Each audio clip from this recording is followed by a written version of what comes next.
In this video, we'll take up the homework on combination of transformations. So the first question is just asking to state the parameters A, K, D, and C. Just be careful with 1B, C, and D because you have to factor out K, and then you can tell yourself what the value of D is equal to. For question 2, it's a continuation of question 1. You have to state the transformations. Pretty straightforward. Just be careful try not to memorize it because a lot of students fall into a habit of memorizing, but try to really understand what you're writing down. Every time I write the statement, I do a few things. I connect it with the parameter that I wrote down, and I think about how the points are being manipulated to create the transformation. Okay. For question 3, you're graphing the base function, which is the parent function, and the transform function. So I gave you the points for the parent function as well as the transform function, and you can use those points to graph it. I didn't think I can do as good of a job as what you see in the answer key, so that's why I just left it off with giving you the 2 tables. So yeah, hopefully our tables match up, and then it matches up with the answer key. For question 4, it's basically the same thing. They gave you the graph of f of x, and they asked us to graph the transform function. So I took the original points from the graph that's given to us, and then I manipulated them based on the specified transformations.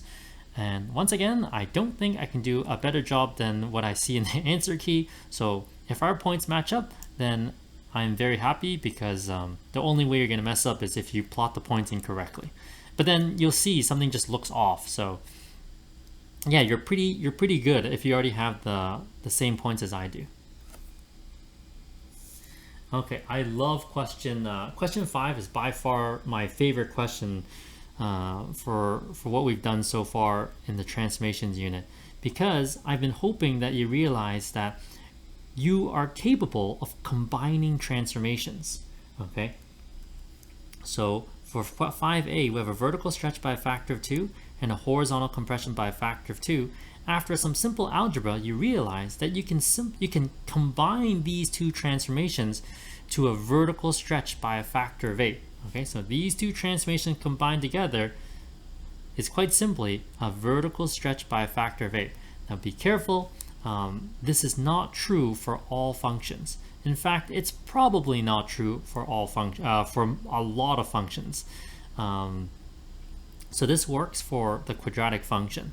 But let's say if I change the quadratic function, like if I change the parent function g of x to be the square root function, this will certainly not be true, and you can prove that by using the algebra.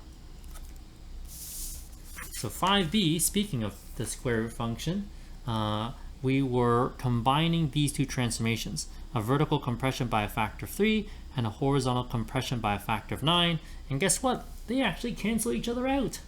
So it's beautiful. You go from 3 transformations to a single transformation to obtain the transform function.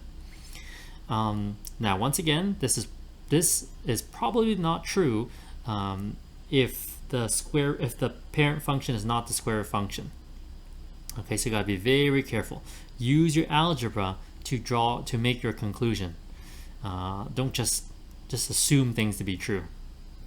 Lastly, they just want us to sketch the original and simplified functions for question 5 to verify that they are indeed the same.